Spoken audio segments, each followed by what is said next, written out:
Updates at pinakahuling mga usapin sa mundo ng palakasan. Atin ang pakinggan dito sa Ang Pilipinas Ngayon. Magandang araw. Narito na po ang Sports Balita.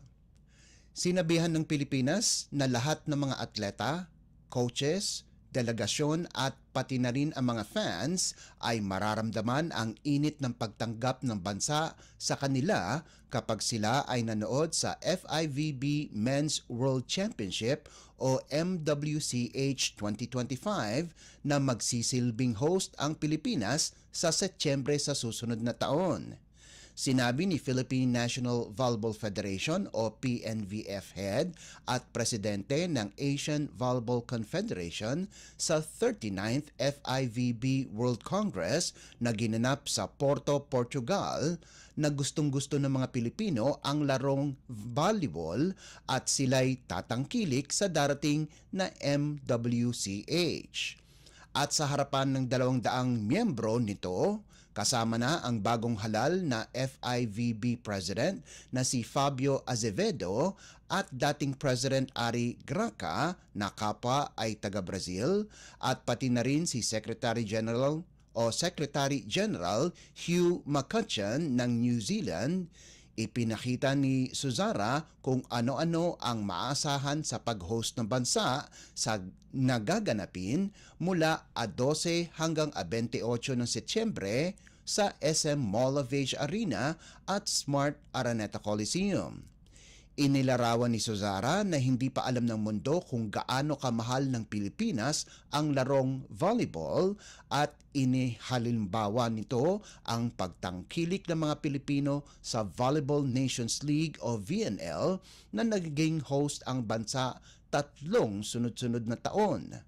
Mas malakas sumigaw at humiyaw ang mga Pilipino, dagdag ni Suzara, at binigyan diin na nag-average ng 8,000 ang attendance ng manonood sa bawat araw at nakapagtala ng record na 19,000 nitong Hunyo.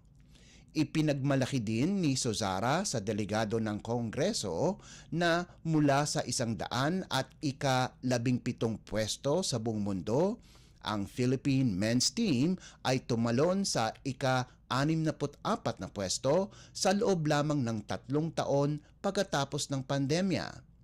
Kasama ni Suzara, sina PNVF Vice President Ricky Palau, Secretary General Donaldo Caringal, at Director Tony Boy Liao sa pagtipon-tipon sa Congress. Updates at pinakahuling mga usapin sa mundo ng palakasan. Atin ang pakinggan dito sa Ang Pilipinas Ngayon. Handa nang maglaro si Gilas Pilipinas center Kai Soto para sa national team laban sa New Zealand at Hong Kong sa second window ng 2025 FIBA Asia Cup qualifiers na magsisimula sa Huwebes, ika-21 ng Nobyembre. Sa inaasahan, binigyan ng clearance para maglaro ang 7'3" center pagkatapos sumailalim sa concussion protocol pagkaraang tinamaan siya sa ulo ng isa sa mga laban ng kanyang mother team na Team Koshigaya Alphas sa Japan B-League.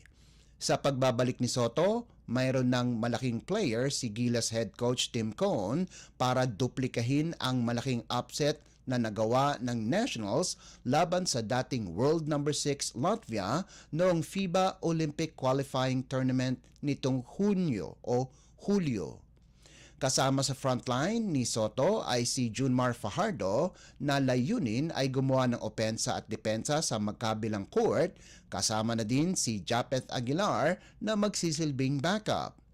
Naging balakid para sa Latvia at Georgia ang Twin Towers ng Gilas, subalit nagkaroon ng injury si Soto kaya't hindi ito nakapaglaro sa semifinals laban sa Brazil. Malaking tulong din ang may aambag sa pagbabalik ni Scottie Thompson na hindi nakapaglaro sa torneyong iyon dahil sa back injury. Mayroon pa sanang isang matangkad na player ang Gilas sa katauhan ni AJ Edu, subalit nasa ilalim pa din siya sa treatment sa kanyang tuhod na kanyang natamo sa isang laro ng Nagasaki Velka sa B-League. Updates at pinakahuling mga usapin sa mundo ng palakasan. Atin ang pakinggan dito sa Ang Pilipinas Ngayon. Muling tinapik ng Talk and Text Tropang Giga si two-time PBA Best Import Ronde Hollis Jefferson para maglaro sa koponan. Gayon din si Resident Import Justin Brownlee ng Barangay Ginebra itong darating na Season 49 PBA Commissioner's Cup na aarangkada itong Nobyembre 27. Ito ay sa kabila ng no height limit na ipapatupad ngayong season. Makikipagsabayan ang kapwa 6'7" na sina Hollis Jefferson at Brownlee sa mga mas matatangkad at bigating imports ng mga nagbabalik at baguhang reinforcement ng ibang koponan. Ilan sa mga nagbabalik ay sina 6'9" Quincy Miller ng San Miguel at 6'8" Ricardo Ratliff ng Magnolia. Samantala, umaasa naman ang Blackwater sa kanilang dating import na si George King na kahit 6'6" lamang ito.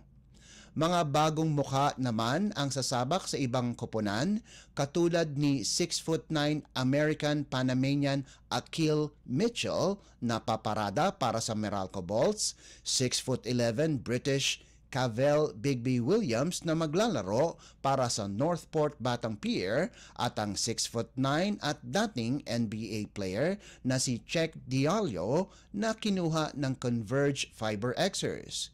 Kinuha naman ng Phoenix Fuel Masters ang serbisyo ni 6'9" Donovan Smith at sasandigan ang Terra Firma Jeep kay Ryan Richards, isang 6'11" na dating miyembro ng national team ng Great Britain.